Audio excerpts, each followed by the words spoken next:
The man most responsible for the epochal disaster and blight on Norwegian gaming industry that was Dustborn recently spoke out about the backlash to the game to the Norwegian publication Gamer.no, in an article that was also published in English, since most of the backlash came from outside of Norway.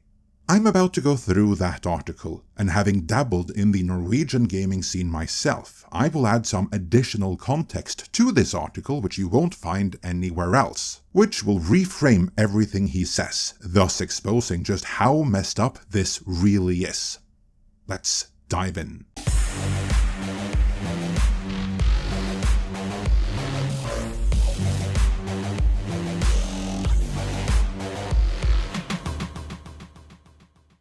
First of all, this video builds upon the revelations from our previous Dustborn video, where I exposed the fundamental dysfunction of the entire Norwegian gaming industry, to the extent of which it can even be called an industry in the first place.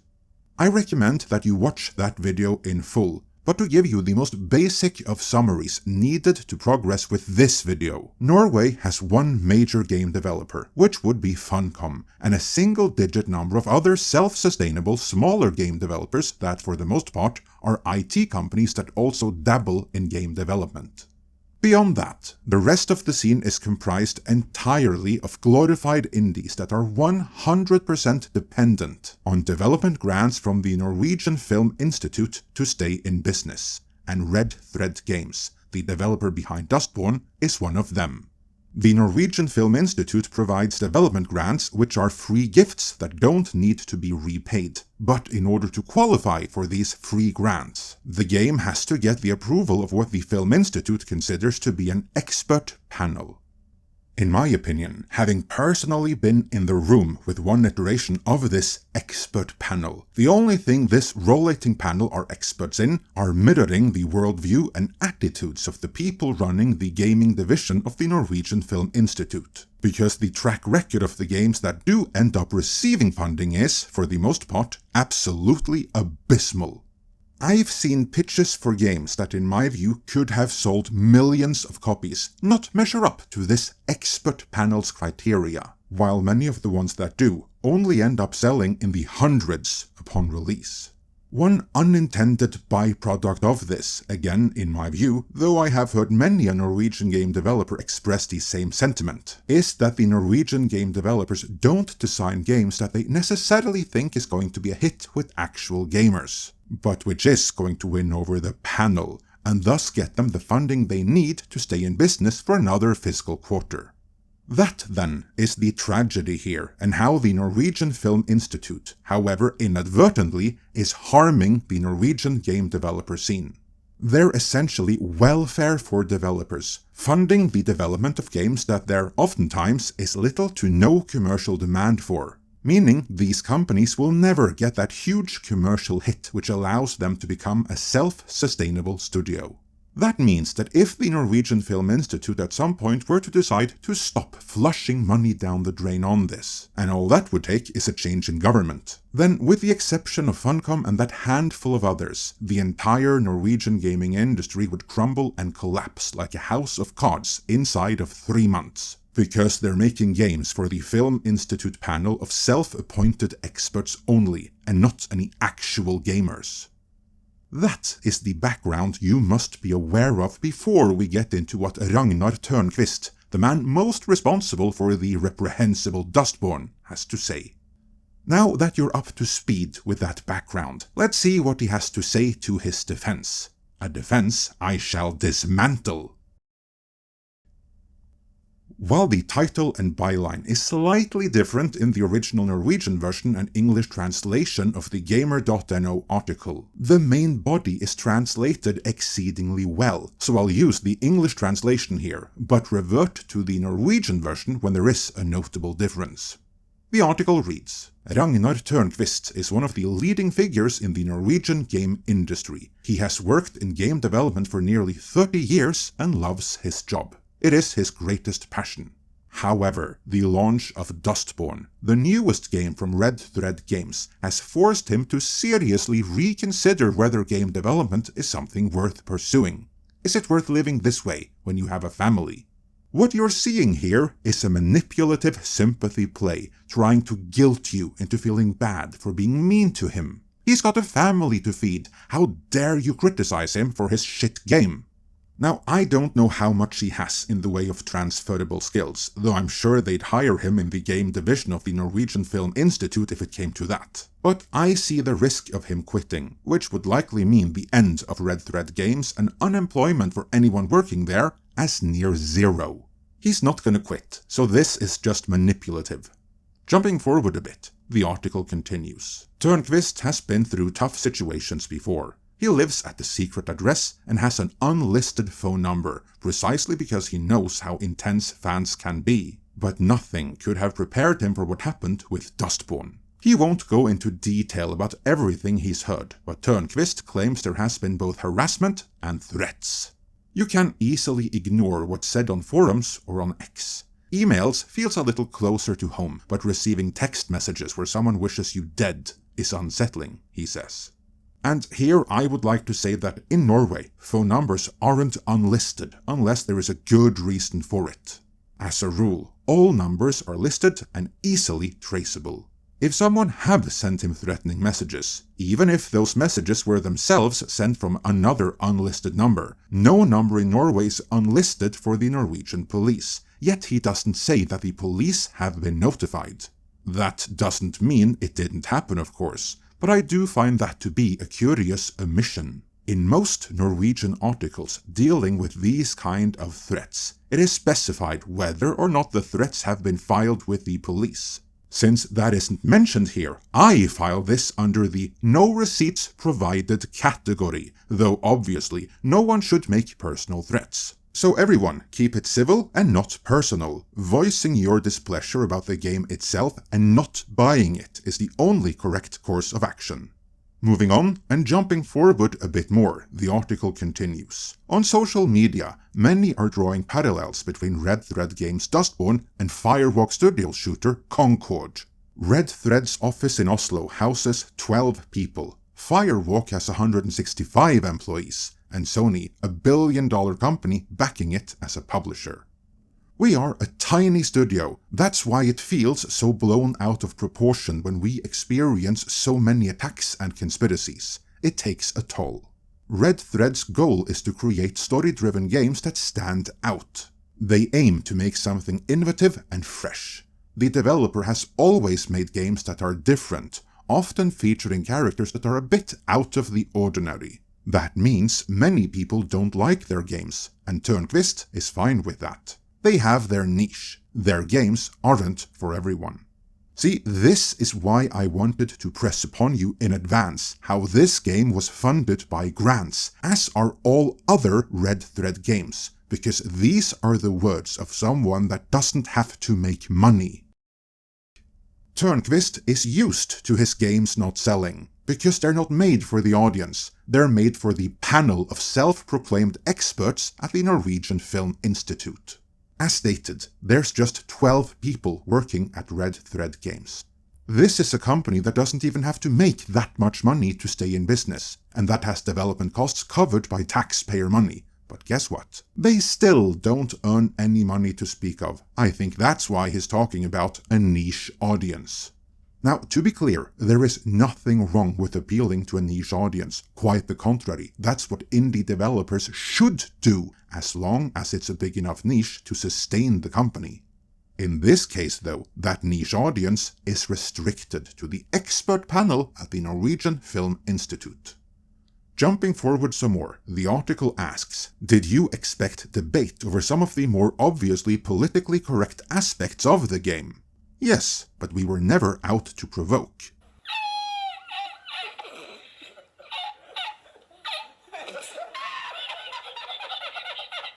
We just wanted to make a game with characters that are different. We didn't think it would be so controversial that a group would fight against a fascist regime. I don't think many people want to live in a police state, and our version of the US is by no means the real America. Oh really? What I find to be a glaring omission here is that he doesn't address past statements where it was made clear that development of this game began in 2017, in the aftermath of the Orange Man winning the presidency the first time around. Something which was noted in that Park Place's write-up of this very interview, a write-up that referenced an earlier interview with PSU, which doesn't jive very well with what Tørnquist is claiming now. So, in other words, Dustborn is what happens when a bunch of Norwegian activists whose understanding of American politics and society likely mostly comes from the Norwegian mainstream media, which in turn means they're completely clueless on the subject matter, because that coverage is so slanted and biased as to be useless. That was true in 2016, and it's true today. Not 2 weeks ago, a study revealed that most Norwegians genuinely thought Kamala was the favorite to win this upcoming election, which surprised Professor of Political Science Hilmar Mjelde, who commented in the news article you see on screen, that most Norwegians have an incorrect impression of what is actually going on in the US. And yet, with Dustborn, you have a bunch of TDS-afflicted activists making statements on a subject matter about which they know nothing or next to nothing. It was obviously never going to work. Jumping forward even more, the article continues. On social media, a big deal has been made about Dustborn being a flop and that no one is playing it. That's not how the developer sees it, but Red Thread would certainly like the sales numbers to be higher. Dustborn is not a flop. The game has received mixed reviews, but also a lot of positive feedback. Those who actually play it seem to enjoy it. Here I'd like to chime in that the game never has more than tens of players on Steam at any given time, so they spent years and years and a fortune making something that has about as many regular ongoing players as this video will have viewers inside of 30 seconds of being published, so money well spent. Tørnquist continues. Our internal goals for Dustborn haven't been met, but that doesn't mean it's a flop. The only reason he can say something so insanely stupid is because he didn't pay for the development of this game. Taxpayer money did. My taxpayer money. That's the only reason why, in Tørnquist's book, Dustborn is not a flop. No game is a flop when the taxpayers have already picked up the tab. The article goes on. Red Thread's strategy is to have a diverse portfolio of games that sell for many years. Dustborn is part of this. They continue to work on updates for the game and are listening to the feedback they can. Red Thread is also working on entirely new projects, which, as we saw in the previous video, Norwegian taxpayer money are already paying for. It can take months and years for story-driven games like this to find their audience, so we're not dissatisfied. None of Red Thread games have been big commercial successes. It took years for Dreamfall chapters to turn a profit. Tørnquist says that being a game developer is a stressful life, and most games eventually lose money. Right, so he just admitted that their strategy isn't working. Despite being a small studio of only 12 and having development costs covered by taxpayer-funded grants, Red Thread games are so shit they still don't make any profit. I can tell you why right away. Because their games weren't made for gamers, but for the panel of nincompoops that the Norwegian Film Institute have decreed to be experts. The article continues. Still, they keep going, out of love for the work. And also because if they didn't, they'd either be coding something else, or they'd all be unemployed and on actual welfare. But by carrying on and wasting taxpayer money, Red Thread staffers get to say they are game developers, even if it is of games that have no discernible audience. Then they move into the funding part, and this is where it gets unreal. Red Thread received 14 million Norwegian krona from the Norwegian Film Institute for the development of the game, and has also received around 150,000 euros in EU grants. But of course, as Arch from the Archcast found out, they actually received a hell of a lot more than that. I refer you to him to further details. Meanwhile, the article continues. Once they are financially stable, like Funcom, they will focus on giving back to the industry. Our goal is to earn enough that we don't need support, says Tørnquist. I agree that that should be the goal, and I have even previously argued that the Film Institute should fund gaming startups' development costs until the first game is released to the market, at which point it's time to sink or swim. But Red Thread Games has been in business since 2012, and in the decade since, they've received millions upon millions, even in dollar value, in free gifts. And what do they have to show for it? Just look at this cursory analysis from a Norwegian investment site. Liquidity, not satisfactory. Profitability, weak. And solidity, as in the likelihood that they aren't going to crumble and file for bankruptcy in the near future, not satisfactory. Their most recent game, which they spent years making, is one of the biggest flops in gaming history, and still Tørnquist thinks that his company can ever be self-sustainable like Funcom. That's just insane. It should already have been that years ago, but it isn't, and it never will be, because they keep on making games that aren't for actual gamers, but for the so-called expert panel handing out grants at the Norwegian Film Institute. And that's why they fail, and why they'll keep on failing, until either they decide to start making games for actual gamers, and many enough of them to sustain a company of 12, or until someone in the Norwegian government comes to the realization that the people whose job it was to fund a healthy, self-sufficient Norwegian gaming industry this past decade and a half have failed miserably at their jobs and need to be replaced with someone who knows what the hell they're doing. Tørnquist, however, doesn't appear to see any of this. Instead, being a card-carrying TDS sufferer and as woke as can be, he's worried for the future of gaming, with the article stating, Tørnquist feels that the industry in general is afraid of how their games will be received, and rightfully so, I might add. This hampers creativity among developers, he believes. The challenging economy in recent years doesn't make things easier. You start questioning decisions around character design, narrative, wording, PR, and even game mechanics. This stems from a greater nervousness about what reactions you might get, but we're not going to stop being ourselves. Or put in other words, he's worried that gamers might reject the woke propaganda developers like Red Thread Games are spewing out. But since they're true believers in the cause, and they're taxpayer-funded, they won't stop. And that, Ragnar, is why you'll never be Funcom. That mentality is why, after more than a decade in business, your company would collapse in a matter of months at most, without continuous funding from the Norwegian Film Institute. Reading his words, I believe that Ragnar Tørnquist is by now so completely out of touch with the market of actual gamers that I'm not sure he would be able to make a commercially successful game even if he had to. I'll leave it at that, but I will add one final sentence from the Norwegian version of the article, which is not present in the English. The comment section has been decided to be closed.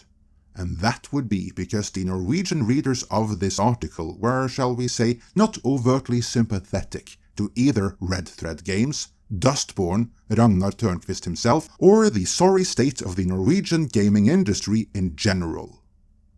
How about you? Now that you have heard from the person behind it, do you feel bad for the failure of Dustborn now? Or is the bigger issue here that Mr. Tørnquist does not appear to have learned anything from it? Let me know your thoughts in the comments.